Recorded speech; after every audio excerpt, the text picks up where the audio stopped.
Salut, c'est Trado. Voilà ma vidéo de mise à jour pour l'indice parisien.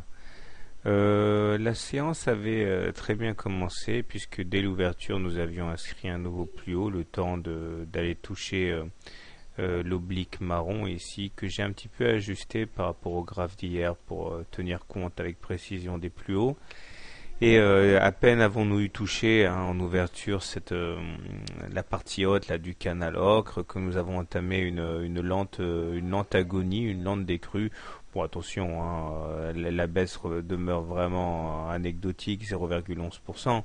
Mais on voit bien que dans l'absence de bonnes grosses news bien grasses, eh bien, on risque de manquer de souffle puisque ça fait quand même, hein, maintenant que je trace un peu plus proprement le canal au millimètre près, on voit quand même que ça fait 3-4 essais hein, qui sont pas couronnés de succès pour dépasser le haut du canal ocre. Hein. Donc peut-être pour demain, mais en tout cas les intérêts acheteurs sont toujours là puisque malgré l'échec au contact du haut du canal ocre, on voit que la M7 continue à s'imposer en clôture puisque que ce soit aujourd'hui ou même toutes les séances qu'il y a eu depuis le 1er février, se sont clôturées au-dessus de la moyenne mobile à 7 séances, qui montre bien que bon, on manque de conviction pour partir dans une explosion haussière, mais les haussiers ne lâchent pas prise. Hein.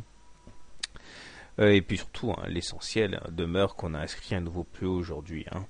Alors, les indicateurs techniques continuent de se tendre avec des divergences baissières sur le MACD, le stock, le momentum, hein, puisque des plus hauts sont inscrits sur les cours régulièrement, mais pas sur les indicateurs. Ça doit inciter à la prudence. Hein. C'est pas une raison suffisante pour shorter en tant que tel, quoique bon, les plus agressifs peuvent jouer à ça, mais c'est simplement le signe que pour le court terme, il faut se méfier un petit peu.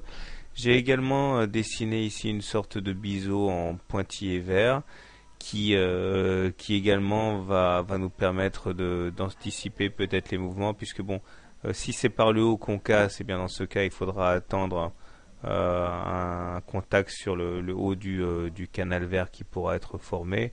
Si c'est par le bas que l'on casse ce biseau vert, c'est plutôt ainsi qu'il faudra attendre les cours. Hein. Bon, on verra. Mais c'est bien d'avoir un coup d'avance toujours pour pas se laisser balader. Bon bah sinon comment trader le CAC demain, bah, comme d'habitude j'ai envie de dire hein, si vous êtes agressif eh bien vous profitez des replis sur la M7 pour acheter en espérant qu'on aille visiter la partie haute de la fourchette d'Andrews, là la partie bleue. De manière générale hein, tant qu'on n'a pas réintégré la partie basse de la Bollinger de la fourchette d'Andrews bleu nuit là, c'est vers le haut qu'il faut regarder. Et si vous êtes plus prudent, vous attendrez éventuellement un retour sur la M20 pour acheter. Par contre, si vous êtes baissier, eh bien, les plus agressifs shorteront au contact du haut du canal ocre, puisque visiblement, ça ne réussit pas vraiment au CAC d'aller s'y frotter. Et puis les plus patients attendront que l'on clôture sous la M7 pour éventuellement parier sur un retour sur la M20. Voilà, quant à moi, ben, comme d'hab, hein, puisqu'on est au-dessus d'une M20 croissante, je considère que la tendance est haussière. Bonne soirée, bon trade, à demain.